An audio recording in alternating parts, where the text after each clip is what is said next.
Hello friend, कैसे हैं? स्वागत है आप सभी का हमारे इस YouTube channel open study area पर। जैसा कि आपको मालूम है कि बिहार बीपीएससी के द्वारा बिहार TRE 3.0 का ऐलान कर दिया गया है, या यूँ कहें कि बिहार सरकार जो है भारी मात्रा में वैकेंसीज का इंतजाम कर चुकी है और लगातार एक के बाद एक परीक्षा शेड्यूल्स आपके पास आते जा रहे हैं। ऐसे में बिहार स्पेशल आपके लिए एक बहुत ही इंपॉर्टेंट कंटेंट होता है। तो आज के इस वीडियो में हम लोग देखने जा रहे हैं बिहार सामान्य ज्ञान का एक सबसे इंपॉर्टेंट कंटेंट, जिसे हम और आप जो है बिहार की नदियां समझेंगे। क्योंकि बिहार की नदियों से कई एग्जामिनेशंस में, हर एग्जाम्स में 2 से 3 क्वेश्चंस अवश्य देखने के लिए मिलते हैं। तो सबसे पहले ये आपके पास जो मानचित्र है वो आप समझ लीजिए। ये बिहार आपको नजर आ रहा है, इधर जो है नेपाल स्थित है, जो बिहार का पड़ोसी जो है देश है, या यूँ कहे कि भारत के साथ भी पड़ोसी सीमा जो लगाती है। इधर आपके पास झारखंड है दक्षिण में, और उसके बाद इधर आप पश्चिम बंगाल लेकर के चलते हैं, ठीक है। उसके बाद इधर उत्तर प्रदेश है। आप सभी जानते हैं 729 किलोमीटर की जो है लंबाई साझा करती है बिहार। अंतर्राष्ट्रीय सीमा के रूप में भारत की जो सीमा है वो नेपाल के साथ लगती है।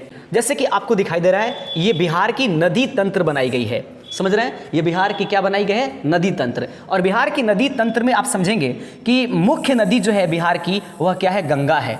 और गंगा कहाँ से निकलती है, कहाँ पर जाकर के रुकती है, और किस तरीके से इसकी संरचनाएं होती हैं, कौन कौन से नदियाँ आकर के इसमें मिलती हैं, कौन कौन सी नदियाँ आकर के नीचे से मिलती हैं, ऊपर से मिलती है। सबसे पहले आप ये समझिएगा, ये जो गंगा नदी है इसकी कुल लंबाई जो है वो अगर पूरी रूप से देख लिया जाए, जहाँ से इसका निर्माण होता है देवप्रयाग से, वहाँ से लेकर के जहाँ पर ये बंगाल की खाड़ी में जाकर के गिरती है, 2525 किलोमीटर इसकी टोटल लंबाई होती है। दूसरी बात ये रहेगा कि बिहार में गंगा नदी कितना किलोमीटर चलती है, तो यह जो हो जाएगा 445 किलोमीटर यात्रा करती है। याद रखेंगे, बिहार में इस प्रकार से कहा जा सकता है कि बिहार की सबसे लंबी नदी कौन सी है, तो गंगा है। इसकी लंबाई कुल कितनी है, तो 445 किलोमीटर है। दोस्तों आप समझेंगे, जैसे कि मैं यहाँ पर खड़ा हो गया, तो ये मेरा बायां हाथ हुआ और ये मेरा दायां हाथ हुआ, तो इसको हम लोग बोलेंगे बिहार के बाईं ओर से मिलने वाली नदी, और इसको बोलेंगे बिहार की दाईं ओर से मिलने वाली नदियां। सभी नदियां जो भी दाएं से आकर के मिलती हैं या बाएं से मिलती है, सब वो जाकर के किस दिशा में जो है, पूर्वी दिशा में जाकर के बहती हुई नजर आती है, बंगाल की खाड़ी की तरफ जाकर के गिरती है। तो बिहार की बहुत सारी जो गंगा की जो है बहुत सारी सहायक नदियां हैं, इसको हम आपको आगे बिंदु में समझा रहे हैं। तो 445 किलोमीटर याद रखिएगा बिहार में गंगा जो है प्रवाहित होती है। इस प्रकार से देखा जाए तो ये नदी जो दिखाई दे रहा है गंगा नदी, इसको उत्तरी भाग बोलेंगे और इसको दक्षिणी भाग बोलेंगे। अर्थात बिहार की नदी को जो हम समझेंगे, इसमें गंगा नदी अगर हम लोग देख लेंगे तो ऐसा होगा कि बिहार की नदियों को 2 भागों में बांटेंगे। एक जो होगा इधर नेपाल वाले क्षेत्र में ये हिमालय पर्वत है, तो हिमालय से निकलने वाली नदियों को हिमालयी नदी के नाम से जानेंगे। और यहाँ पर झारखंड की पठारीय क्षेत्र है, इधर से पठार से निकलने वाली नदियों को हम लोग पठारीय क्षेत्र की नदी कहेंगे या प्रायद्वीपीय क्षेत्र की नदी कहेंगे। इस प्रकार कहा जा सकता है कि बिहार की नदियाँ जो हैं वह 2 प्रकार से होती है, हिमालयी क्षेत्र की नदी और पठारीय क्षेत्र की नदी, या यूँ कहें उत्तरी बिहार की नदियाँ और दक्षिणी बिहार की नदियाँ। यानी कि गंगा नदी 2 भाग में बांटती है। इसको हम लोग आगे कंटेंट से और समझते हैं। जैसे देखिए, इधर नेपाल से निकल करके यानी कि हिमालयी क्षेत्र से निकल करके आने वाली नदियां आपको दिखाई दे रही हैं। इसमें सबसे पहले यहाँ पर दिखाई दे रहा है घाघरा नदी जो है, उसके बाद ये सभी नदियां किधर है, बाएं से दाएं आकर के मिल रही है।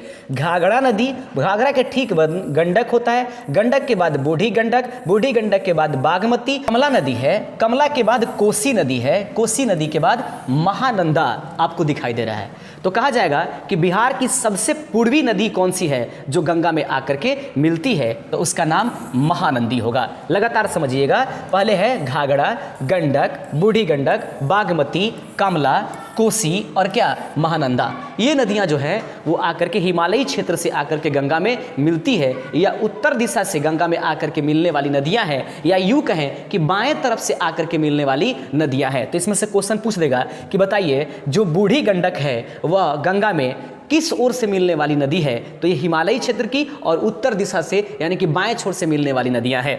कुछ नदियां हैं यहाँ पर कर्मनासा, याद रखेंगे। उसके बाद यहाँ पर गंगा रिवर जो है प्रवेश करती है।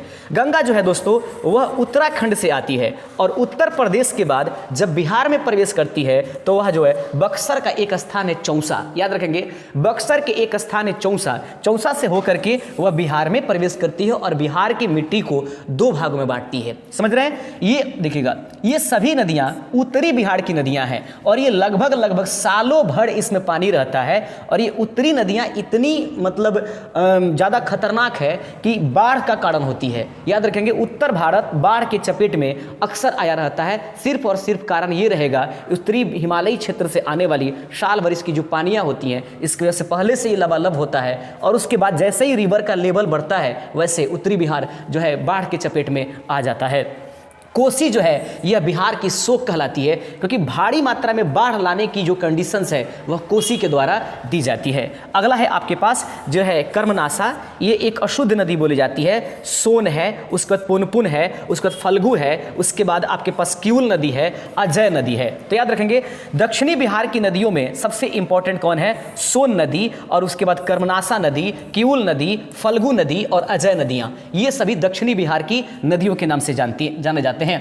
आगे बिंदु आपके सामने देख लीजिएगा, रिवर बेसिन्स ऑफ बिहार। तो बिहार के रिवर जो है ये 7 भागों में बेसिन को बांटा गया है। हम आगे इसके बारे में बात कर रहे हैं, जो नदियां आपको दिखाई दे रही हैं।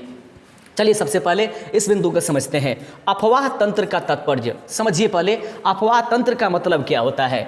वैसी नदी तंत्र से है जिसका निर्माण सतही जलधाराएं, नदी, झील आदि द्वारा ढाल विशेष का अनुसरण करते हुए किया जाता है। बिहार के अफवाह प्रणाली का आधार गंगा नदी है, यानी कि बिहार में जो अफवाह तंत्र का जो मुख्य कारण है वह कौन है? गंगा नदी। गंगा और उसकी सहायक नदियों के प्रवाह ने बिहार के धरातलीय स्वरूप को विकसित करने में महत्वपूर्ण भूमिका निभाई है। बिहार का लगभग 90% धरातलीय स्वरूप का विकास नदियों के अपवाहन के द्वारा हुआ है। 90% जो बिहार की जो ये अपवाह तंत्र होता है वह नदियों के माध्यम से हुआ है, इसमें इसकी चर्चा की जा रही है। बिहार में औसत वार्षिक वर्षा की मात्रा 1009 मिलीमीटर अर्थात 109 सेंटीमीटर है, जिसके कारण राज्य में वर्ष भर बहने वाली नदियों का संजाल बिछा हुआ है। राज्य में बहने वाली नदियां जो है भारी मात्रा में पाई जाती हैं क्योंकि इसमें साल भर पानी बना रहता है। आगे बिंदु समझ लेते हैं। अब आइए समझिएगा, प्रवाह तंत्र और उद्गम के आधार पर बिहार के नदियों को 2 वर्गों में बांटा गया है। जैसे कि शुरू में मैंने आपको बताया, अब डिटेल्स करते जा रहे हैं। प्रवाह तंत्र और उद्गम के आधार पर बिहार की नदियों को 2 वर्गों में बांटा गया है। पहला नंबर हिमालय प्रदेश से निकलने वाली नदियां और दूसरा नंबर है पठारी या प्रायद्वीपीय प्रदेश की नदियां। इसके बारे में हमने तुरंत चर्चा किया है। दोस्तों उपर्युक्त अगर दोनों वर्ग की नदियां मुख्य नदी गंगा में मिल जाती है। हिमालय प्रदेश की नदियां जो हिमालय से निकलकर उत्तरी बिहार के मैदान में प्रवाहित होती है, उत्तरी मैदान में समानांतर एवं विसर्पाकार प्रवाह प्रणाली का निर्माण करती है, अपने मार्ग में बदलाव करती हैं। ये नदियां पूर्व से पश्चिम की ओर स्थानांतरित हो रही हैं। इस स्थानांतरण का मूल कारण जो है पृथ्वी पर पाई जाने वाली कौन सी चीज़ें हैं? पृथ्वी से संबंधित इनकी जो आपके पास इसकी बनावट है उसका मुख्य कारण बनती है। इसको समझ लीजिएगा। आगे है ये देखेंगे बिहार की प्रमुख नदियां कौन कौन सी है। तो सबसे पहले आपको बता दिया गया ये गंगा रिवर। उसके बाद गंगा नदी, घाघरा है जो है, घाघरा का ही नाम सरयू नदी है और घाघरा आप देख रहे हैं यहाँ पर, ये घाघरा नदी है। एक एक करके चर्चा करेंगे। गंडक नदी, ये वाली आपको गंडक नदी दिखाई दे रही है जो कि आकर के गंगा में मिलती है। बूढ़ी गंडक ठीक इसके बाद में आती है और वो पहले मिल जाती है किसमें? बागमती में, और बागमती उसको ले जा करके जो है गंगा में मिलान कराता है। तो बूढ़ी गंडक के बाद आपके पास बागमती मिलती है। उसके बाद ये करचा भी आता है, लेकिन उसके मेन इसके ठीक बगल में जो ये कोसी नदी है और ये उसके बाद ये घुघड़ी आ जाती है। उसी तरह से चलते चलेंगे तो सबसे अंत में एक नदी आता है जिसको महानंदा के नाम से जानते हैं। उसके बाद यहाँ पर सोन नदी है, सोन के पहले भी कुछ नदियाँ थी, उसके बाद पुनपुन है, उसके बाद फल्गु है, उसके बाद यहाँ पर दादर है, उसके बाद यहाँ पर अन्य अन्य प्रकार की नदियाँ हैं। सबसे अंत में जो है अजय रिवर आया करती है इसमें। तो उम्मीद करते हैं तो बिहार की प्रमुख नदियाँ गंगा, घाघरा, गंडक, बूढ़ी गंडक, बागमती, कमला, कोसी, महानंदा, सोन, फल्गु, पुनपुन, अजय, सकड़ी, उस कर्मनासा, चानन नदी और क्यूल नदी इसके महत्वपूर्ण भाग होते हैं। अब आइए नेक्स्ट पॉइंट देखते हैं। भौगोलिक दृष्टिकोण से राज्य को 7 नदी क्षेत्र में विभक्त किया गया है, यानी कुछ नदियां ऐसी हैं जो आपस में मिल करके एक क्षेत्र का निर्माण करती है जिसको उसका नदी क्षेत्र कहते हैं। जैसे घाघरा और गंडक, देखेंगे ये घाघरा है और ये गंडक है, ये वाली क्षेत्र जो मिल करके बनेगी उसको हम लोग घाघरा गंडक क्षेत्र के नाम से जानेंगे।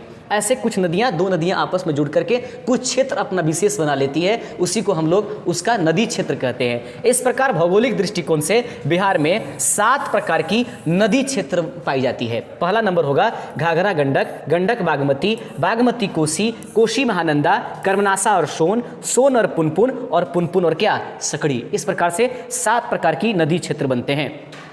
ये देखिए आपके सामने गंगा नदी का एक मनोरम दृश्य आपको दिखाई दे रहा है। गंगा से संबंधित सारे बिंदु आपको इसमें हम समझाने की कोशिश करेंगे। पहला है गंगा नदी। तो पहले ये समझिएगा, ये जो दृश्य दिखाई दे रहा है गंगा का एक तट पर बसे हुए लोग हैं या उनके प्राकृतिक दृष्टि जो है दिखाई दे रही है। गंगा नदी बिहार के मध्य भाग में पश्चिम से पूरब की ओर प्रवाहित होती है। सबसे पहले याद रखेंगे गंगा नदी किधर से, पश्चिम से पूरब की दिशा में प्रवाहित होती है। सबसे इंपॉर्टेंट ये है, भारत की सबसे लंबी नदी गंगा की कुल लंबाई 2500 और इसको कहीं कहीं 2525 किलोमीटर भी लिखा गया है, जिसमें बिहार में 445 किलोमीटर प्रवाहित होती है। इस नदी का बिहार में प्रवाह क्षेत्र 15,165 वर्ग किलोमीटर में है। याद रखेंगे बिहार में कुल मिलाकर कितने क्षेत्र पर गंगा नदी प्रवाहित होती है, 15,165 वर्ग किलोमीटर। इसका उद्गम स्थल उत्तराखंड की केदारनाथ चोटी के उत्तर में स्थित गंगोत्री हिमनद के गोमुख से होती है। यह नदी उत्तर प्रदेश से बिहार में बक्सर जिला में चौसा के पास प्रवेश करती है। इस क्षेत्र में गंगा, गंडक, सरयू और कर्मनासा नदी बिहार और उत्तर प्रदेश की सीमा का निर्धारण करती है।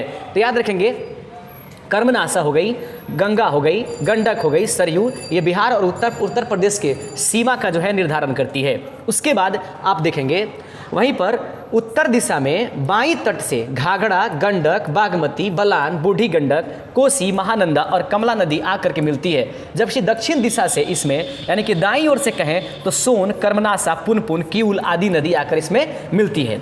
सर्वप्रथम बिहार क्षेत्र में गंगा में सोन नदी दानापुर से 10 किलोमीटर पश्चिम में मनेर के पास आकर मिलती है। याद रखेंगे सबसे पहले कौन सी नदी आकर के जो है गंगा में मिलती है, तो वह सोन नदी है। और आप सभी जानते हैं कि सोन नदी जो है अमरकंटक की पहाड़ी से निकल करके आकर के मिलती है और दक्षिणी भारत से आकर के मिलने वाली यह एक महत्वपूर्ण नदी है। गंगा नदी बिहार एवं झारखंड के साहेबगंज जिला के साथ सीमा बनाती है। तो साहेबगंज जिला जो है वह मतलब झारखंड और बिहार, वहाँ पर उस साहेबगंज स्थान पर जो है सीमा बनाती है झारखंड और बिहार के बीच में। आगे देखेंगे बनाते हुए बंगाल में प्रवेश करती है। गंगा अपनी यात्रा क्रम में बक्सर, भोजपुर, सारण, पटना, वैशाली, समस्तीपुर, बेगूसराय, खगड़िया, मुंगेर, भागलपुर, कटिहार आदि जिलों में प्रवाहित होती है। कुल मिलाकर कहेंगे कि जो ये गंगा नदी है ना, बिहार के 12 जिलों से होकर के गुजरती है। याद रखेंगे गंगा नदी बिहार के 12 जिलों से होकर के गुजरती है और जो बिहार में 9 प्रमंडल है, उस 9 प्रमंडलों में से 7 प्रमंडल से होकर के गंगा नदी प्रवाहित होती है। मात्र 2 प्रमंडल हैं जिससे होकर के वो प्रवाहित नहीं होती है, और एक पहला नंबर हो जाएगा उसके मगध प्रमंडल से और उसके बाद कोसी। ये 2 प्रमंडल ऐसे हैं जिनसे जो है आपका गंगा नदी प्रवाहित नहीं होती है, वरना 9 प्रमंडल में से 7 प्रमंडल से गंगा नदी प्रवाहित होती है। एक महत्वपूर्ण इंपॉर्टेंट कंटेंट होगा ये। आगे देख लेते हैं घाघरा नदी के बारे में। अब देख लेते हैं यह मुख्य रूप से उत्तर प्रदेश में प्रवाहित होने वाली घाघरा नदी का उद्गम स्थल नेपाल में नाम्या से है। याद रखेंगे नेपाल से घाघरा नदी नाम्या नामक स्थान से निकलती है। याद रखेंगे इसकी लंबाई बिहार में 83 किलोमीटर है, जबकि गंगा 400 जो है आपको बताया गया 45 किलोमीटर है। टोटल कितना 2525 किलोमीटर। घाघरा नदी बिहार में 83 किलोमीटर प्रवाहित होती है। यह बिहार और उत्तर प्रदेश की सीमा का निर्धारण करती है। याद रखेंगे, बिहार और उत्तर प्रदेश की सीमा का निर्धारण कौन करती है? मुख्य रूप से घाघरा नदी इसका इंपॉर्टेंट आंसर हो जाएगा। यह नदी सारण जिला में छपरा के समीप गंगा में मिलती है। तो पूछा जाएगा घाघरा नदी जो है गंगा में कहाँ पर मिलती है? तो सारण डिस्ट्रिक्ट में जो है वह घाघरा नदी जा करके मिलती है छपरा के समीप। उसके बाद देखें, इसे ऊपरी भाग में लखनदेई और करनाली के नाम से भी जाना जाता है। तो याद रखेंगे, लखनदेई या करनाली किस नदी का नाम है? एक बार फिर से इसका आंसर हो जाएगा घाघरा नदी का नाम लखनदेई या करनाली नदी है। उम्मीद करते हैं कि घाघरा नदी से संबंधित सभी बिंदु आपको समझ में आ रही होंगी। आगे है गंडक नदी, देख लीजिए। गंडक के बारे में एक एक करके समझिएगा। गंडक नदी 7 धाराओं से मिलकर के बनती है। तो क्वेश्चन पूछा जा सकता है वह नदी कौन सी है जिसका निर्माण 7 धाराओं से मिलकर के होती है? तो याद रखेंगे गंडक नदी का निर्माण जो होती है 7 धाराओं से मिलकर के होती है। आगे है सप्तगंडकी, काली गंडक, नारायणी, सालीग्रामी, सदानीरा आदि कई नामों से जाने जाने वाली गंडक नदी की उत्पत्ति नेपाल के अन्नपूर्णा श्रेणी के मानंग, मोट और कुतांग से होता है। याद रखेंगे किस नदी का नाम सप्तगंडकी है? गंडक। काली गंडक किसका नाम है? गंडक का ही। नारायणी किसका नाम है? गंडक का ही। सालीग्रामी किसका नाम है? गंडक का। सदानीरा किसको बोलते हैं? गंडक नदी को। ये अलग अलग प्रकार के इसके नाम हैं। ये कहाँ से निकलती है? तो नेपाल से ये भी नदी निकलती है अन्नपूर्णा की श्रेणी से। इस मानंग मोट स्थान है, वहाँ से नेपाल एवं तिब्बत की सीमा का भी निर्धारण, इस सीमा वाले क्षेत्र को भी इसके अंतर्गत रखेंगे कि मध्य से हुई है। इसकी बिहार में कुल लंबाई 630 किलोमीटर बताई जाती है, मतलब इसकी कुल लंबाई 630 किलोमीटर है। गंडक नेपाल में 630, गंगा नदी जो है वो सबसे ये है, क्या बोलते हैं, सबसे लंबी है 445। तो इसको 630 नहीं समझेंगे, पूरी इसकी लंबाई समझने की कोशिश करेंगे। गंडक की पूरी लंबाई, यहाँ पर बिहार जो है बाई मिस्टेक हुआ है, आगे इसको हम सुधार करेंगे। गंडक नेपाल में अन्नपूर्णा श्रेणी को काटकर गार्ज का निर्माण करती है। यह नदी भैंसालोटन पश्चिमी चंपारण के पास बिहार में प्रवेश करती है। तो याद रखेंगे, पूछा जाएगा कि बताइए कि वह कौन सा स्थान है जहां पर गंडक नदी बिहार में प्रवेश करती है? पश्चिमी चंपारण में एक जगह है जिसको नाम भैंसालोटन नाम पड़ता है, उसी भैंसालोटन से होकर के यह नदी बिहार में प्रवेश करती है। आगे देखते हैं, पश्चिमी चंपारण में है ये। पश्चिम चंपारण जिला नगर में बैराज का निर्माण किया गया है। यह नदी सारण और मुजफ्फरपुर की सीमा निर्धारित करती है। तो कौन सी नदी सारण और मुजफ्फरपुर की सीमा पर उपस्थित है? तो याद रखिएगा गंडक नदी जो है सारण और मुजफ्फरपुर की सीमा पर निर्धारित है। सोनपुर करते हुए सोनपुर और हाजीपुर के मध्य से गुजरती हुई पटना के सामने गंगा में मिल जाती है। इसी संगम पर विश्व प्रसिद्ध हरिहर क्षेत्र का मेला, जिसे हम लोग सोनपुर का मेला, पशु मेला कहते हैं, प्रत्येक वर्ष आयोजित किया जाता है। तो सबसे ज्यादा इंपॉर्टेंट है कि पूछा जा सकता है कि बताइए सोनपुर का मेला किस नदी के किनारे लगता है? तो याद रखिएगा गंडक। और सोनपुर जो है कुछ लोग पटना समझ लेते हैं, लेकिन वो सारण डिस्ट्रिक्ट के अंतर्गत ही आता है। तो उम्मीद करते हैं कि आपको ये बिंदु समझ में आ गया होगा। कोई समस्या होगा तो जरूर कमेंट हमें कीजिएगा। अगला पॉइंट समझिए। ठीक उसके बाद में गंडक के बाद में बूढ़ी गंडक आता है। मैंने आपको उसको तुरंत पहले पढ़ाया था कि गंडक के बाद बूढ़ी गंडक, उसके बाद बागमती। तो देखेंगे बूढ़ी गंडक, यह नदी गंडक के समानांतर उसके पूर्वी भाग में प्रवाहित होती है। बूढ़ी गंडक नदी उत्तरी बिहार के मैदान को 2 भागों में बांटती है। हिमालय से निकलकर उत्तर बिहार में प्रवाहित होने वाली उत्तर बिहार की सबसे लंबी नदी है। तो पूछा जाएगा उत्तर बिहार की सबसे लंबी नदी कौन सी है? तो बूढ़ी गंडक। याद रखेंगे बिहार की सबसे लंबी नदी कौन सी है? गंगा। उत्तर बिहार की बूढ़ी गंडक। ये देखेंगे ये गंडक के समानांतर होकर के चलती है और वो इससे पुरानी है। यह उत्तर बिहार की सबसे तेज जलधारा वाली भी नदी है, जिसका बहाव उत्तर पश्चिम से दक्षिण पूर्व की ओर होता है। यह गंडक नदी की परित्यक धारा है, जो मुख्य नदी के पश्चिम में खिसक जाने से प्रवाहित हुई है। बूढ़ी गंडक के तट पर मुजफ्फरपुर, समस्तीपुर, खगड़िया आदि नगर बसे हैं। तो पूछा जाएगा कि बताइए मुजफ्फरपुर किस नदी के किनारे बसा हुआ है? बूढ़ी गंडक। समस्तीपुर किस नदी किनारे बसा हुआ है? बूढ़ी गंडक। खगड़िया किस नदी किनारे बसा हुआ है? बूढ़ी गंडक। याद रखेंगे राधीनगर। बूढ़ी गंडक की अन्य सहायक नदियों में डंडा, पंडई, मसान, कोहरा, बालोर, सिकटा, तिऊर, तिलावले, धनौती या अनजानकोटे आदि भी इसमें शामिल होती हैं। तो उम्मीद करते हैं बूढ़ी गंडक जो है यह नदी जो है निकल करके आती है और हिमालय से निकल कर उत्तर बिहार में प्रवेश करती है और यह सबसे लंबी नदी है बिहार की। आगे बढ़ते चलते हैं। बागमती को देख लेते हैं। बूढ़ी गंडक की प्रमुख सहायक नदी बागमती नदी है। तो बूढ़ी गंडक, बागमती किसकी सहायक नदी है? बूढ़ी गंडक की। और बूढ़ी गंडक उसको लेकर के बागमती को ले जाकर के गंगा में पहुंचाती है। आप इसको ध्यान में रखिएगा। बागमती की उत्पत्ति नेपाल में महाभारत श्रेणी से होती है। तो बागमती नदी कहां से निकलती है? नेपाल में महाभारत श्रेणी से निकलती है। यह नदी दरभंगा, मुजफ्फरपुर और मधुबनी जिला में प्रवाहित होती हुई बागमती की प्रमुख सहायक नदियों में लालबकैया, मुरेंगी, लखनदेई, अधवाड़ा, सिपरीधार, कोला और छोटी बागमती आदि है। ये इंपॉर्टेंट नहीं है, बस समझिएगा। बूढ़ी गंडक की प्रमुख सहायक नदी कौन है? बागमती नदी। और बागमती नदी कहाँ से निकलती है? नेपाल की महाभारत श्रेणी से। ये सबसे ज़्यादा इंपॉर्टेंट है। आगे बढ़ते चलते हैं। 15 नंबर कमला देखेंगे। यह नदी नेपाल के महाभारत श्रेणी से निकलकर तराई क्षेत्र से प्रवाहित होते हुए बिहार में जयनगर, मधुबनी जिला में प्रवेश करती है। मिथिला क्षेत्र में इसे गंगा के समान पवित्र माना जाता है। तो वह कौन सी नदी है जिसको गंगा के तरह पवित्र नदी माना जाता है मिथिला क्षेत्र में? तो कमला नदी इसका सबसे इंपॉर्टेंट है। बाकी इसमें ज़्यादा इंपॉर्टेंट नहीं था। आगे देखिए कोसी नदी, इसके बारे में पढ़ना बड़ी आवश्यक है। कोसी नेपाल में गोसाई स्थान सप्तकौशिकी से निकलती है। याद रखेंगे, कोसी नदी कहाँ से निकलती है? तो कोसी भी नेपाल में गोसाई नामक स्थान से निकलती है। सप्तकौशिकी जिसको बोलते हैं, निकलती है। अतः कोसी का मूल नाम कौशिकी भी है। तो कोसी का मूल नाम क्या है? रियल नाम क्या है? तो कोसी का मूल नाम जो है वह कौशिकी है। कोसी नदी 7 धाराओं के मिलने से बनी है। इन धाराओं का नाम इंद्रावती, सनकोसी, ताम्रकोसी, लिच्छुकोसी, दूधकोसी, अरुणकोसी और ताम्रकोसी है।